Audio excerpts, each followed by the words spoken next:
Eh bien salut tout le monde, j'espère que vous vous portez bien. Aujourd'hui nous nous retrouvons dans un décor qui est extrêmement apprécié par pas mal de personnes passionnées par le monde du drone et évidemment du FPV parce que c'est le principal sujet aujourd'hui. Mais c'est aussi un terrain de jeu que beaucoup de pilotes redoutent et aujourd'hui j'avais envie de vous parler de ce sujet, de vous conseiller sur certaines façons d'aborder ce type d'environnement. Parce qu'évidemment lorsque l'on fait tomber notre drone dans l'eau, on a très peu de chances de le retrouver. Alors j'espère que tous les conseils que je vais vous donner dans cette vidéo vont vous aider à l'avenir, ils vont vous donner envie d'aller frôler l'eau au maximum.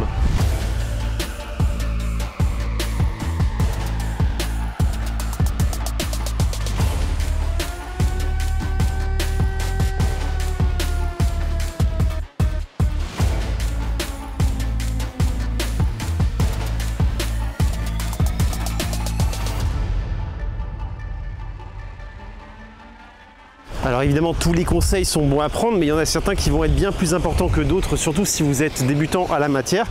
C'est par exemple là aujourd'hui vous le voyez, il y a beaucoup de vent et quand on fait du drone FPV et qu'on est debout, ce que je conseille parce que vous êtes plus haut au niveau de la terre, donc vous aurez une meilleure réception. Souvent vous n'aurez pas d'autre choix que de piloter debout, donc vraiment prenez cette habitude de piloter debout.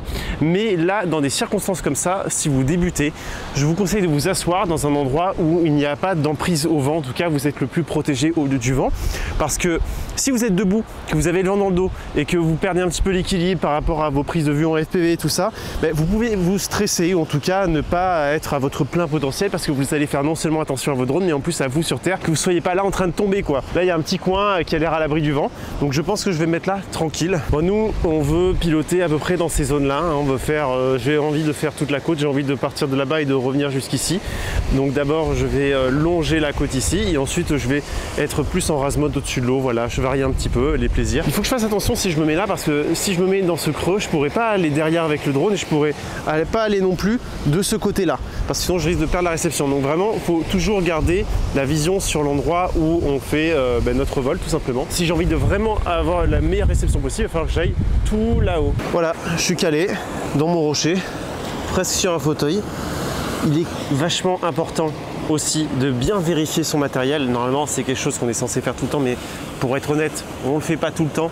Donc là puisque vous allez décoller, vous allez quasiment directement arriver sur l'eau, il y a intérêt à avoir bien serré ses hélices, bien serré ses antennes et tout ça. Et d'ailleurs pensez aussi à un endroit où vous pouvez atterrir en toute sécurité. Là il y a un petit renfoncement dans lequel je vais pouvoir me mettre juste devant moi. Donc voilà, et en plus de ça, il n'y a pas de vent là où je suis, du coup ça va être beaucoup plus stable lorsque je vais être à basse vitesse, alors que si j'avais été en plein dans la rafale, pour atterrir de manière sécurisée et dans un endroit bien précis, c'est un peu plus compliqué, même si on a de l'expérience. Il y a un petit voile là qui s'est installé juste au-dessus de moi, donc désolé, ce ne sera pas les meilleures conditions. Au niveau des réglages GoPro, d'ailleurs, n'oubliez pas que j'ai fait une vidéo sur le sujet. Là, je me suis mis avec un filtre ND16 en 1.60 pour l'obturateur. Balance des blancs 5500 Kelvin comme d'habitude en ISO 100. Donc c'est parti, je suis en 8/16e, non je suis en 8/7e, je crois que c'est quelque chose comme ça.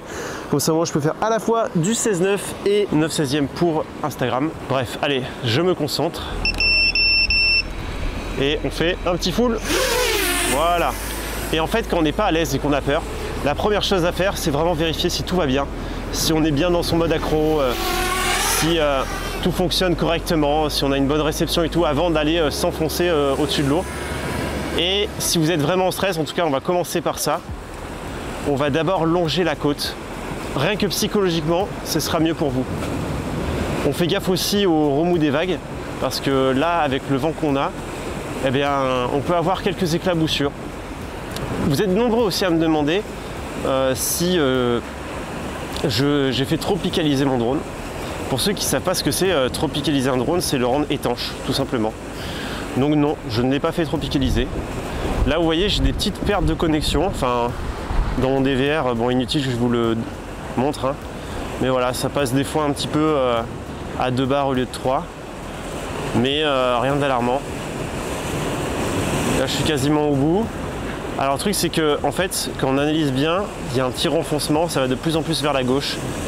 Donc il ne faut pas trop s'approcher du bord. Là on a le beau pont. Et pour l'instant, on va revenir tranquillement vers nous. On va s'amuser là, à aller un peu plus proche de l'eau. Là on est face au vent. Donc il Il faut faire gaffe à ces batteries aussi, hein. Donc là, si vous voulez mettre un petit peu plus de dynamisme, il va falloir vraiment y aller à fond. La mer, forcément, il y a beaucoup plus de chances qu'il y ait du vent. Mais là, pour le coup, ce qui est bien, c'est qu'on a une bonne visibilité sur l'eau, contrairement à un lac. Là, je sens qu'il y a déjà moins de vent, j'ai plus de facilité à le faire. Donc là, je peux déjà un petit peu m'amuser. On va tester. On va faire des petites descentes sur l'eau, proche des éléments. On fait gaffe parce qu'avec le reflet de l'eau, ça se verra moins avec la GoPro, mais sur le DVR, c'est tout blanc. Donc un petit peu plus difficile de savoir où est la limite. On regarde bien loin, on fait gaffe à ne pas aller là-dedans parce que je vous ai dit que on risquait de perdre la réception. Là, on a un petit chemin de randonneur, on fait gaffe, il y a des randonneurs, on n'y va pas. Donc si vous survolez des endroits où il risque d'y avoir des randonneurs, faites attention à ne pas les survoler, même si légalement maintenant on a le droit. C'est quand même conseillé, en tout cas recommandé pour le bien de notre communauté, à ne pas survoler tous les randonneurs du coin. Et voilà, là on a vraiment quelque chose de beau. Et après, hop, voilà, on va rentrer. Rien de fou, là je suis à 22 volts. Maintenant on va prendre notre temps pour l'atterrissage. Parfait ça, parfait. Bon petit vol là. Débranchez d'abord tout ça. Ce qui est important aussi, quand vous faites des vols comme ça, quand vous risquez d'une certaine façon votre drone à chaque vol, en tout cas ça se trouve il va pas revenir, c'est impérativement de sauvegarder vos rushs si vous avez fait vraiment quelque chose d'exceptionnel ou que vous êtes tout simplement là pour le taf. Parce que le truc c'est que là si vous crachez encore une fois, ben là vous allez perdre votre matériel, vous aurez perdu votre prise. Donc voilà, au moins sauvegardez ce que vous avez fait en amont. Et alors comment on fait pour raser au plus proche l'eau avec son drone FPV? Alors tout dépend de l'endroit où est fixée notre caméra, mais en tout cas pour la majorité des drones FPV, la caméra est quasiment au sol. D'abord entraînez-vous à faire du rase-mode sur la terre ferme et ensuite essayez avec l'eau. Mais si vous n'avez jamais fait de rase-mode sur la terre ferme, n'essayez même pas de le faire au-dessus de l'eau. C'est un peu brûler des étapes. Moi ce que je fais, que ce soit au-dessus de la terre ou au-dessus de l'eau, je regarde toujours le plus loin possible et aussi j'ai connaissance de mon matériel. Donc si je sais qu'à une certaine distance visuellement je ne touche pas, ben, je sais que je ne vais pas toucher. Donc je le fais progressivement et puis un jour quand je regarde les rushs, je me dis ouais là j'étais vraiment proche et c'est là qu'il va falloir que je me fixe des limites. En tout cas voilà, fixez-vous des limites, fixez-vous après selon votre matériel. Si vous avez plusieurs drones et GoPro à sacrifier, ben, tant mieux pour vous, ça va pouvoir vous permettre de prendre plus de risques. Mais en tout cas voilà, c'est comme ça que ça fonctionne. On teste de plus en plus la limite de son matériel et de ses capacités. Bon évidemment il faut que je vous parle des micros sans fil que Holyland m'a envoyé, les tout nouveaux Lark Mark II. Vous pouvez constater la taille. Et le truc qui est vraiment top, c'est qu'ils sont aimantés. C'est comme ça qu'il est fixé à mon t-shirt. Je peux vous dire que l'aimant est extrêmement costaud. Je l'ai même fait lors d'un tournage avec des voitures où je le collais directement sur la carrosserie et ça sort un son de dingue.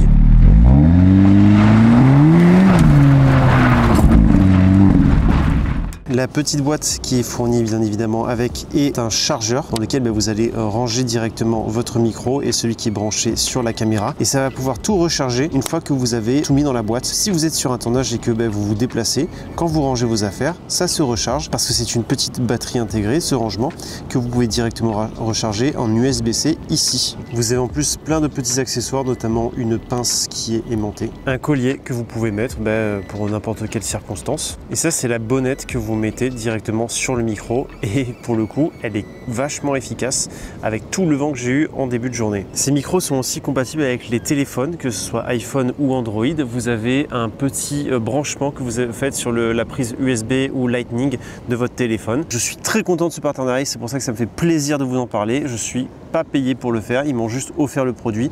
Vous avez un lien qui est en description de la vidéo si ces petits micros vous intéressent. C'est un lien affilié où je ne touche aucune commission dessus. C'est juste que eux, ils peuvent voir combien de personnes ont cliqué. Donc si vous voulez me soutenir, n'hésitez pas. Comme ça, les statistiques iront en mon sens.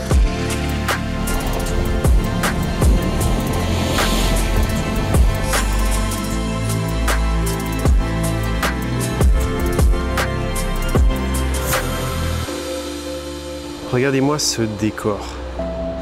C'est pas rêvé. Insolent. Ouais, je sais, on a connu pire comme fond vert. Hein. C'est plutôt sympa ce qui est derrière moi, je vous laisse profiter. Tout ça pour vous dire que dans des circonstances pareilles, voler au-dessus de l'eau, c'est à la fois bien et pas bien. Parce que on a du vent, donc ça implique quand même une petite difficulté, notamment pour se placer. Donc comme je vous ai dit en début de vidéo, je vous déconseille de vous mettre debout quand il y a vraiment beaucoup de rafales. Par exemple, quand j'étais aux îles Féroé, on était quasiment tout le temps assis. Ou sinon, tu as les potes qui nous tenaient en place parce qu'ils sont tombés à cause du vent. Avoir du vent va impliquer aussi le fait que vous allez pouvoir moins prendre de risques. Le vent risque de vous déplacer de manière un petit peu aléatoire. Mais l'avantage, c'est que vous allez avoir un petit peu de houle et donc de la structure, de la texture sur l'eau qui va vous permettre de pouvoir facilement savoir avec votre retour vidéo où se situe l'eau par rapport à votre drone, contrairement à de l'eau extrêmement lisse, où là ça va être très difficile, encore plus difficile si vous volez au-dessus d'un lac. Si vous volez au-dessus d'un lac et qu'il n'y a aucune texture, aucun mouvement d'eau et que c'est le miroir parfait, là vous avez de grandes chances que votre drone atterrisse au fond du lac. Bon, on a perdu le vent, mais on a aussi perdu le soleil. Malheureusement, il n'y aura pas de coucher de soleil pour cette fois. C'est vrai que l'objectif de la vidéo, c'était pas faire de la belle image. Donc bon, on va faire quelques petits tours un petit peu de droite à gauche, là, faire du rasmot. Surtout qu'il y a des belles roches qui ressortent de l'eau, donc on va peut-être pouvoir jouer un petit peu avec.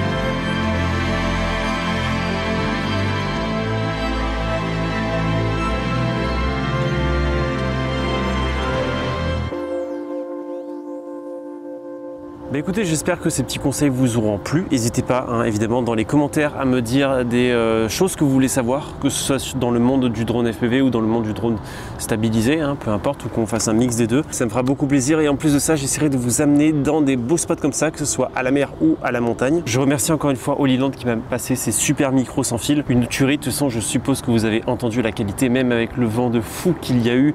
Franchement, on s'en est super bien sorti et ils sont 2 fois moins chers que ceux de DJI. Et en attendant la prochaine vidéo, écoutez, je vous dis salut et d'ici là, portez-vous bien.